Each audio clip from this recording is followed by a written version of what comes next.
channels, all the news that comes to you seems to be negative.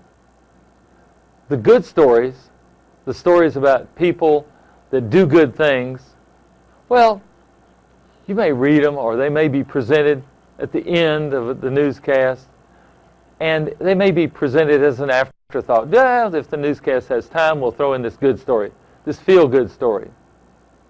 And some newscasts call them the kicker story.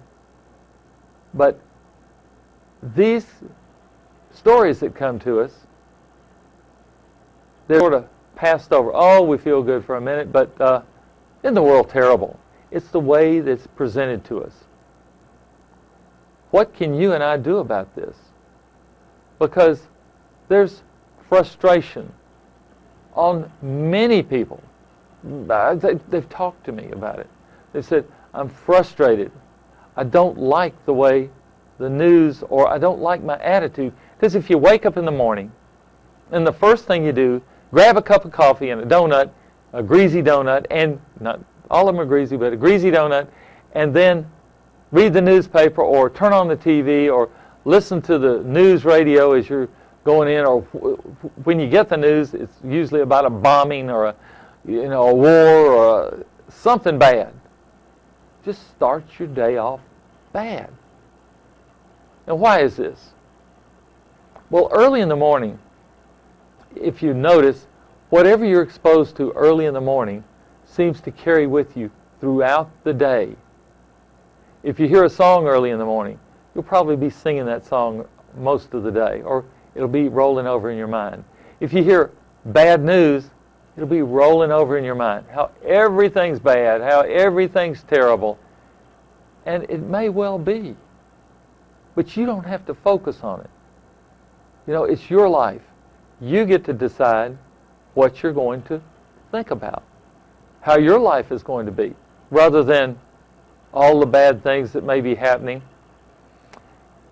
And I want to digress here for just a minute. We hear about bombings, and we hear about how unsafe a city is, or how terrible it is. And I heard about this, and in the recent past, we heard about London having bombings, or we heard about places in Europe having bombings. So I have several friends, and I talked to them over the computer, and I said, "Is it really that dangerous?" And they said to me, "It's not dangerous at all here. We're living our lives normally. We don't even know that this is going on.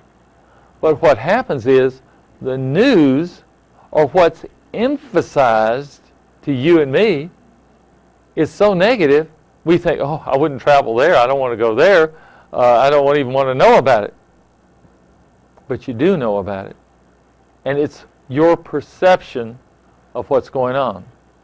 Now, whatever city you live in, wherever you're watching this, I'm sure you live a nice, normal life in your city. But your city is presented to you as car wrecks, death, murders, robberies, break-ins, drug deals, you name it. You name it. And that's what's presented to you. And pretty soon, if you keep getting hit with all of those ideas, you'll begin to believe it.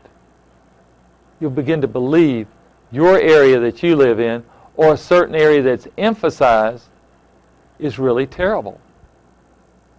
As a matter of fact, I talked to someone after one of the bombings in a subway, and they said, I said, "Well, is the city in a panic, or what's going on?" They said, "We don't even know about it. We haven't paid any attention to it." So what I'm saying is, the way things are presented to us, find out for yourself what's really going on. Do a little research. Go on the internet. Do something to find out what it's really like. Now, the other thing that you can do, we're frustrated by it, but then we become impatient. find out what can we do to fix this. Well, the main thing you can do is fix it in your own life. You say, fix it in my own life. I keep getting all of this stuff. It comes into me. It's, presented to me. It's, all the TV shows, they talk about all of this drama going on. Well, most people's lives are lives of happiness, joy, good meals, family, friendships. We don't see all of these, horrible, dramatic situations all the time. Occasionally in your life, you'll have a little drama, but